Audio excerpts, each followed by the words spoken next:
네, 토론인입니다. 오늘은 차명진 전 새누리당 의원, 김만흠 한국정치아카데미 원장과 함께하겠습니다. 두 분 어서 오세요. 네, 안녕하세요. 예.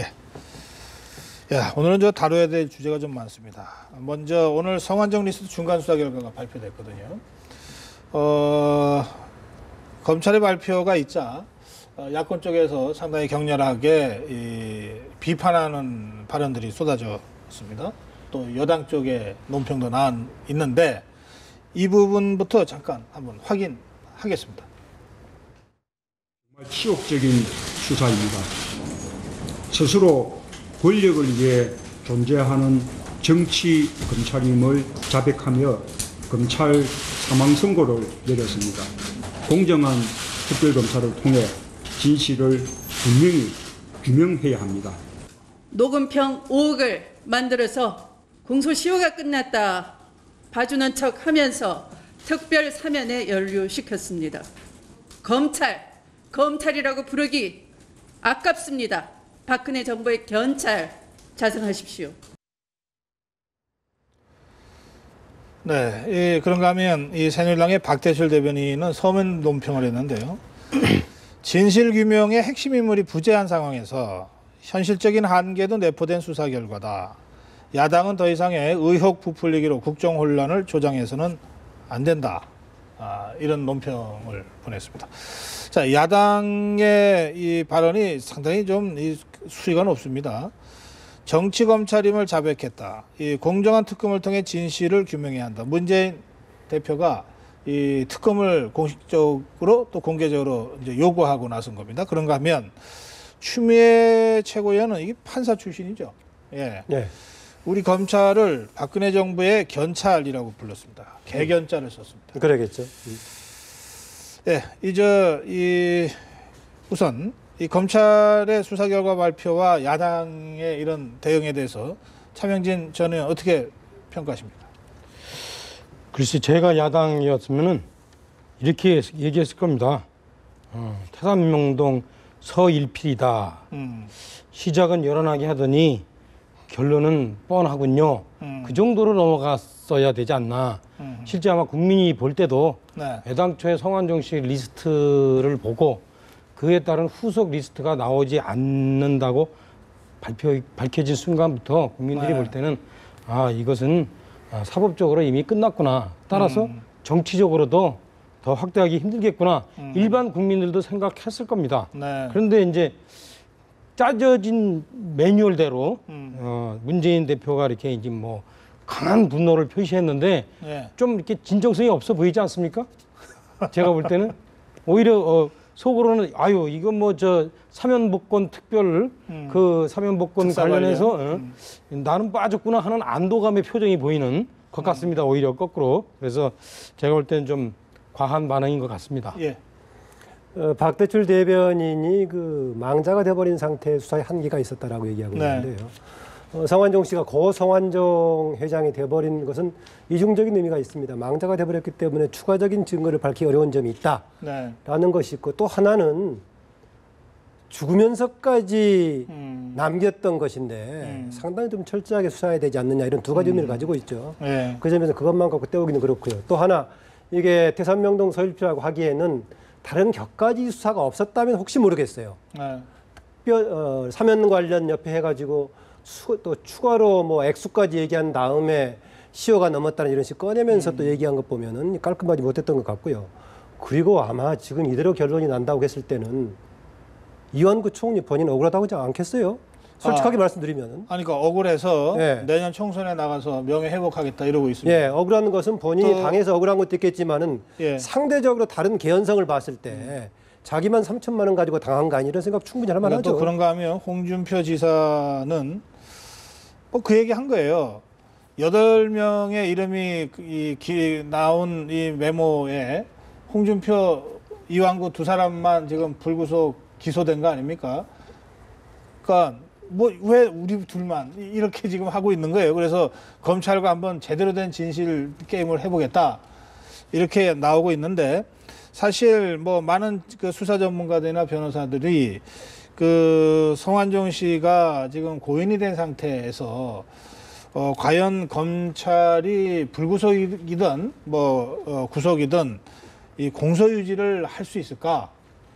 예? 그러니까 아주 법률적으로만 본다면 뭐 그런 이 부정적인 전망들을 하는 전문가들이 많거든요. 네. 예.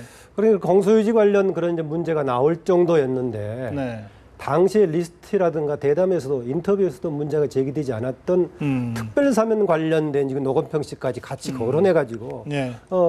지금 추미애인 지적을 잘했어요. 마치 그 5억 관련을 검찰이 판단해버린 것처럼 얘기하고 네. 다만 시효가 지났기 때문에 이제 탕감한다는 식으로 얘기가 나와서 그건 여러 가지 보면은 좀 이게 안 맞아요. 근데 정도가. 이 표현이 형평에, 예. 노건평 5억을 만들어서 이거 근데 없는 걸 만든 건 아니겠죠? 그 사실을 확인을 해서 지금 이렇게 얘기를 하는 거겠죠. 글쎄 검찰이기 때문에 맞는 건지 아닌 거라고 한다면은 예. 재판까지 갔을 경우에는 확인을 했는데 탕감이 될 수가 있는 거지만은 네. 이미 그보다 확실하게 알겠습니다. 성완종 씨가 리스트에 올렸던 김기춘 전 실장의 경우 액수까지 적혀 있는데 네. 이것은 아예 시효 문제를 따지면 조사까지 안 해버렸단 말이죠. 예. 그럼 좀 형평이 안 맞다 자, 그런 얘기 나올 법합니다. 뭐 하여튼 수사와 재판은 사법부의 몫이라고 할 수 있겠는데 지금 이제 문재인 대표가 어쨌든 특검을 요구했습니다. 이 점은 어떻게 보십니까? 글쎄 진짜 특검을 요구하시는 건지 아니면 통상적으로 이런 경우에는 특검이라는 매뉴얼로 대응하는 게 맞다고 넘들이 얘기해서 그렇게 얘기하시는 건지는 잘 모르겠어요. 근데 제가 볼 땐 그렇게 특별히 아까도 말씀드렸듯이 별로 진정성 있고 절박해 보이지는 않습니다. 예, 뭐 그럼 그냥 매뉴얼대로 그냥 네. 주장한 것에 불과하다. 그렇죠. 그러니까 네. 특검 쟁취 투쟁 뭐 이런 쪽으로 야당이 갈 것 같지는 않다. 그럴 것 같지는 않습니다. 뭐 어떻게 보세요? 네, 거기다가 이제 뭐 현재 있는 상설특검법에 따르는 것이 아니라 뭔가 새로운 여기에 해당되는 특검법을 만들자 하는 쪽이기 때문에 네. 그 과정에서 좀 치열한 쉽지 않은 과정이 있어가지고 네. 이 부분은 저도 차 의원 입장 비슷하게 관철되기는 쉽지 않을 거라는 생각하고 있습니다.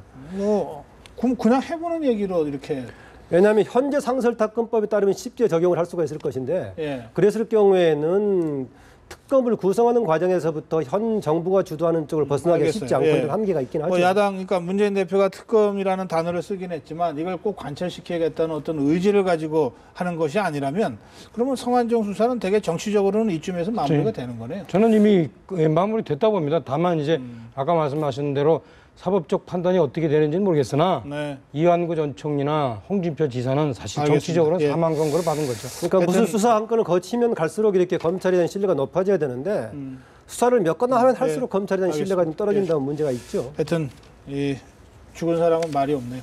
네. 자, 다음 주제로 가보겠습니다. 오늘 새누리당 최고위원 회의 하루 종일 이 뉴스의 초점이었습니다. 다시 그 장면을 안 보여드려도 될 것 같은데 아마 자료 화면으로는 나오겠습니다만 한 말씀 좀 해주세요. 정치인이 보통 예, 정치적인 발언을 할 때 예, 그냥 즉흥적으로 하지 않습니다. 아주 충분히 계산되고 자신의 어떤 여러 가지 히스토리가 역사가 배워나온 말입니다. 이번에 김태호 최고위원님 말씀하신 거를 많은 분들이 네, 뭐 경망스럽다 왜 그러느냐 이렇게 얘기하는데 저는 그분 나름대로 상당한 계산을 한 거라고 봅니다. 어떤 게 김태호의 스펙이 어떻습니까? 김태호 최고위원은 42살에 경남도지사를 해서 재선한 부분이고 50살에 총리로 총리가 될 뻔했습니다. 예, 그래요. 그리고 낙마했지만, 지난번에 박근혜 대통령하고 새누리당 경선에서 싸웠던 사람입니다.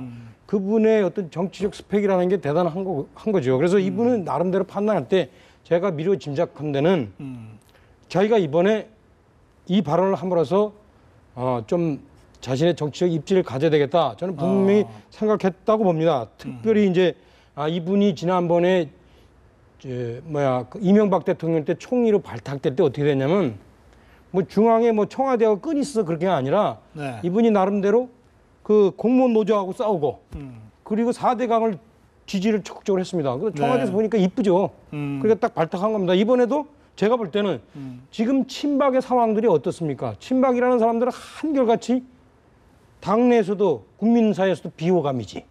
그리고 무슨 원내대표, 당대표 하면 연전협회 깨지지. 그리고 유승민 대표가 무슨 공무원 연금인가 이거를 예. 엉터리로 합의해 왔는데도 다 아무 얘기도 안 하고 의총에서 가만히 졸고나 있었지. 이런 상황에서 박근혜 대통령에게 친박 저는 엄청난 실망을 줬을 거라고 봅니다. 그때 이걸 이 김태호 그때 이 최고위원이 간파를 한 거죠. 김태호가 여기 있다. 그렇지, 김태호가 여기 있다라는 것을 분명히 저는 메시지를 청와대에 던졌을 거라고 봅니다. 그래서 이런 발언을 한 거지, 그냥 하고 싶어서 그냥 너 하지 말라는데 그냥 꼭 마이크 잡고 싶어서 텔레비 보이고 싶어서 그렇게 한 게 아닙니다. 뭐 그럼 말씀 나온 김에 조금 더. 그럼 김태호가 나 여기 있다고 하는 메시지를 이 발언을 통해서 줬다면 그만해라 그러면서 자리를 박차고 일어난 이 김무성 대표는 그럼 어떤 생각으로 그걸 한 겁니까? 제가 볼 때는 김무성 대표는 예. 지금 딱 적절한 행동을 했어요. 김무성 대표 입장에서 봤을 때 예. 제가 뭐 저만 얘기해서 죄송한데 아닙니다. 뭐 예. 먼저 좀 정리를 해주시고. 김무성 예. 대표 입장에서 봤을 때 있지 않습니까? 지금 상황이 어떤 상황이냐면 김무성 대표는 이미 박근혜 대통령의 눈 밖에 나 있습니다. 여러 가지 그동안 언행을 본다면 예. 제가 시간이 없어서 쭉 얘기는 네. 못하겠지만 그래서 이 부분은 언젠가는 자기가 새누리당 최고 1번 대선 주자로서 언젠가는 박근혜 대통령과 각을 세워야 되는데 네. 신발끈을 메고 있는데 먼저 싸움이 지금 벌리. 지금 저 박근혜 대통령이 먼저 뒤통수를 치고 그다음에 고개를 들어보니까 페이스메이커 하기로 한 유승민 원내대표가 먼저 치고 나간 상황입니다. 이게 본인으로서는 아주 황당한 상황이 돼버렸어요. 그래서 이분으로서는 지금 박근혜 대통령 편을 들 수도 없고 유승민 대표 편을 들 수도 없는 상황입니다. 그래서 적절히 타협을 유도할 상황인데 그래서 제가 볼 때는 아마 명분 있는 사퇴, 유승민 대표의 명분 있는 사퇴 자리를 만들려고 노력하는 것 같고 예. 그런데 오늘 김태호 최고위원이. 최고가 그런 얘기를 했던 말씀입니다. 더 얘기하게 할 수도 없고 그렇다고 그걸 뜯어 말리는 것도 좀 안 맞고 그러니까 에이 하고 나가는 게 이거는 딱 상황에 맞는 적절한 행동입니다. 이분이 순발력이 상당하거든요. 오래 정치 경험이 있기 때문에. 알겠어요. 자, 이 장영진 전 의원이 오늘 최고위원 회의의 정치 역학을 이렇게 딱 김태호 최고위원과 김무성 대표를 그리고 유승민 유승민 이렇게 설명했어요. 어떻게? 네, 치밀하게 계산된 발언이라고 해서 결과가 치밀한 건 아니죠. 본인은 치밀하게 계산해서 했다고 하는데 사람들에게 보기에 돌출 행동일 수도 있고 결과가 돌출적으로 보일 수도 있고 또 그동안에 보면은 김태호 의원이 그런 경우를 계속 보였어요. 지난 10월 달에 개헌 발언 관련해서 본인이 심지어는 갑자기 최고위원 사퇴하겠다고 해가지고 돌아온 적도 있고 뭐 이런 것이 반복돼서 뭔가 좀 상황이 안 맞는 반응을 보였습니다. 아까 이미 40대 지사까지 대단한 분이라는 것도 알고 있습니다. 그런데 혹시 이 경우에도 태산명동 서일필일 수도 있죠. 이 경우도 그럴 수 있는데 계산 결과가 틀릴 수도 있어요. 그래, 그러니까 근데 서일필일 수도 그러나 있죠. 계산이 없이 그냥 즉흥적으로 한 것은 아니다. 그렇죠. 계산의 결과는 그건 좀 두 분이 왕성할 수 동의하시는 거고. 그런데 뭐 우선 김무성 대표 관련해서는 기본 입장은 밝혔죠. 지난 30일 날 유승민 대표가 박근혜 대통령을 이길 수는 없는 일이다. 그러나 유승민 원내대표를 배신자로 낙인 찍어서 보내는 것도 도리가 아니다. 이 두 개를 지키려는 쪽 아니겠습니까? 그래서 저는 지난번 유승민 대표가 사죄하는 수준으로 죄송하다고 했던 것을 가지고 가고 나머지 부분을 시간을 가면서 좀 마무리하는 여러 가지를 고려를 하고 있는 상황에서 계속 압박이 나오니까 그 정도 택했다고 보는데 알겠어요. 저는 그 수준에서는 오늘 김무성 대표가 회의 주재하는 입장에서는 제동은 잘 걸었다고 봅니다. 알겠습니다. 자, 그래서 결국 또다시 돌고 돌아서 공은 유승민 원내대표한테 돌아간 상황인데 이 상황에서 유승민 원내대표, 김무성 대표 또 서청원 최고위원의 발언을 잠깐 확인하겠습니다. 오늘 최고위원회의가 거취 문제 놓고 격론 벌이다가 파행으로 끝났는데 어떻게 보셨는지요? 한 번 발언했으면 됐지 또 거기서 또다시 또 중복, 삼복한다는 것은 그거는 기본적인 예의에 벗어난 일이라고 생각을 하고 또 당 지도부 정도 되면은 결국에 방법은 유 대표가 물러나는 것밖에 없는 거죠. 오늘 내가 아무 말도 안 할게요. 미안합니다. 그 이제 주요 관심이 이제 유승민 원내대표의 언행, 생각일 텐데요. 네. 이 부분에 대해서도 제가 좀 분석을 좀 해보겠습니다. 그러세요. 유승민 원내대표는 일찍이 이회창 총재 때 이회창 총재의 아들에 의해서 발탁된 이회창 키즈입니다. 그런데 이분이 발탁되자마자 어떻게 되냐면 여의도 연구소 소장으로서 네. 바로 이회창 총재의 눈과 귀가 되어 왔습니다. 최고 권력자의 눈과 귀. 그리고 곧 바로 박근혜 대통령 후보의 박근혜 대표의 눈과 귀가 되었습니다. 비서실장으로. 한 정치인으로서 이렇게 최고 권력에 가까이에 있다는 거는 상당히 드문 일입니다. 그래서 제가 볼 때는 이렇습니다. 그 최고 권력 가까이 있을 만큼 능력도 출중한 사람이지만 최고 권력의 속성을 아주 잘 아는 분입니다. 그래서 이분이 봤을 때 박근혜 대통령이 지금 힘이 빠지기 시작하는구나. 내가 지금 치고 나갈 때다라는 걸 정확하게 읽어낸 거고 또한 그렇게 정확하게 읽어내고 있기 때문에 제가 볼 때는 이분이 아마 빠질 때를 또 알 겁니다. 아직 박근혜 대통령이 저 권력이 힘이 있다. 그러니까 권력의 속사를 알면서 권력의 크기를 알기 때문에 빠질 때도 저는 잘 알 거다. 그래서 네. 다 아마 제가 볼 때는 정확하게 7월 6일 아마 사퇴할 겁니다. 잠깐 명분을 그래요? 갖고. 더 버티지. 너무 단정적으로 말씀하셨다가 틀리면 어떡하시려고? 지난번에 제가 이 야당 분당 안 한다고 얘기했지 않습니까? 안 하고 있지 않습니까? 알겠어요. 오늘까지 분당 안 한다? 잠깐만요. 우리 해설 듣는 김에 네. 조금 전에 서청원 최고위원, 오늘은 아무 말도 안 할게요. 웃으면서 그랬는데 서청원 최고위원의 발언도 좀 분석해 서청원 주세요. 최고위원은 특징이 예. 뭐냐면 사실은 오랜 정치 경력을 가지고 있지만 이게 이제 김무성 대표하고도 똑같아요. 권력의 핵심에 가 있지는 않았었어요. 그리고 저 나름대로 그동안 그 박근혜 대통령 후보와 함께 여러 가지 역정을 겪었음에도 불구하고 실제 그분이 이제 여러 가지 정치적으로 자신의 입지가 그렇게 깨끗하지도 않고 그리고 권력의 핵심에 있지도 않고 지난번에 당대표 되기 위해서 문창국 후보를 떨어뜨리라고 박근혜 대통령에게 공개적으로 요구했다는 것 이거 자체는 사실은 박근혜 대통령 입장에서 봤을 땐 영린을 거슬린 겁니다. 제가 볼 때는 뭐 많은 사람들이 그렇지 않다고 얘기할지 몰라도 네. 박근혜 대통령의 마음을 사지는 못할 겁니다. 그래서 아마 박근혜 대통령의 마음을 나름대로 대변하기 위해서 노력하는 정도 아닐까 저는 이렇게 읽혀집니다. 그래요. 예. 예, 유승민 대표가 저는 지금 아마 앞으로 택하는 데 있어서는 박근혜 대통령의 관계를 설정하면서 하겠지만 그동안의 행보가 박근혜 대통령의 힘이 떨어지니까 무슨 이쪽으로 틀어가고 그건 아니었다고 봅니다. 해몽은 좀 좋은 쪽으로 해주시는데 전략적으로. 네. 그렇게 보고 있고 저는 오히려 6일 날 사퇴 여부가 정치적인 쟁점이 덜 됐으면은 이제 박근혜 대통령의 거부권 행사에서의 정치적인 의미를 빼버리고 국회법하고 관련된 부분을 다시 이제 폐지하는 방향으로 결정난 다음에 행보를 선택할 여지를 뒀었는데 이렇게 오히려 당 내부에서 정치적인 쟁점이 많이 돼버린다면은 본인이 사퇴하는 데 여러 가지 고려할 게 많아진다. 네. 그래서 박근혜 대통령이 지난 25일 날 발표했을 때도 굉장히 정치적인 메시지가 90% 이상을 차지하는 내용이었음에도 불구하고 김무성 대표가 네. 정치적인 문제가 아니고 법률 해석적인 문제라고 줄여서 얘기하려고 그랬죠. 만약에 그 분위기로 갔다면은 6일 날 국회법 문제를 처리하고 나서 유승민 원내대표 문제도 좀 행보가 자유로웠을 건데 같이 계속 정치 권력 투쟁 돼버려 가지고 저는 이 문제도 좀 간단치 않을 거다 그렇게 봅니다. 알겠습니다. 예. 6일 날 이후로는요. 유승민 대표에 대한 지지도가 하나씩 떨어질 겁니다. 그때가 아마 제가 최정점일 겁니다. 재밌긴 한데 예. 지난주에도 그 전망을 한번 지켜보죠. 차 대표가 지난번에 박근혜 대통령 다음날 거부권 행사 안 할 거다 했는데 안 한 정도가 아니라 엄청 세게 해버리더구만요. 아니 뭐 그런 걸 기억하세요. 그건 맞습니다. 자, 사실은 이 최고위원회의에 그 김무성 대표가 퇴장하고 나서 그 김무성 대표의 비서실장하고 있는 김학영 의원이 김태호 최고위원한테 이 욕설을 퍼부었어요. 근데 지금 시간이 없어서 그냥 넘어가겠습니다. 그건요. 예, 잠깐만요. 99번 잘했다가 한 번 망하면 정치는 끝입니다. 예. 이 시간이 없어서 하여튼 그 점만 제가 지적하고 지금 이 새정치연합 문재인 대표 이정걸 원내대표가 당직 인선 둘러싸고 지금 단판 회동하고 있습니다. 네. 어떻게 전망하십니까? 이제 오늘로 그러면 이제 정리가 될까요? 저는 뭐 정리가 된다는 것이 결과적으로는 당이 단합해서 일사불란하게 갈 수 있을 거냐 그건데요. 오늘은 뭐 혹시 정리가 된다고 하더라도 미미한 효과가밖에 못 볼 거다라고 보고 있습니다. 미미한 효과라는 건 뭐냐?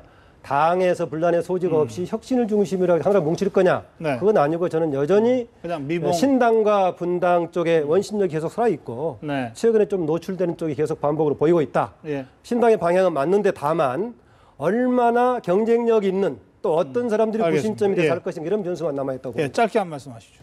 제가 김동철 의원을 잘 아는데 상당히 신중한 분인데 네. 그분이 무슨 뭐 신당 얘기를 해서 혹시나 하고 있지만 또 다시 보니까 또 본인이 직접적으로 노출한 얘기는 아니고 누가 또 전달한 얘기니까 좀 두고 봐야 되겠습니다. 좀 두고 봐야 될 것이다. 오늘 문재인 이종걸 회동에서 봉합이 되더라도 신당 문제를 둘러싼 또는 당의 혁신을 둘러싼 혁신 문제를 둘러싼 논란은 계속될 수밖에 없다. 이렇게 두 분 진단하신 걸로 하겠습니다. 고맙습니다. 네.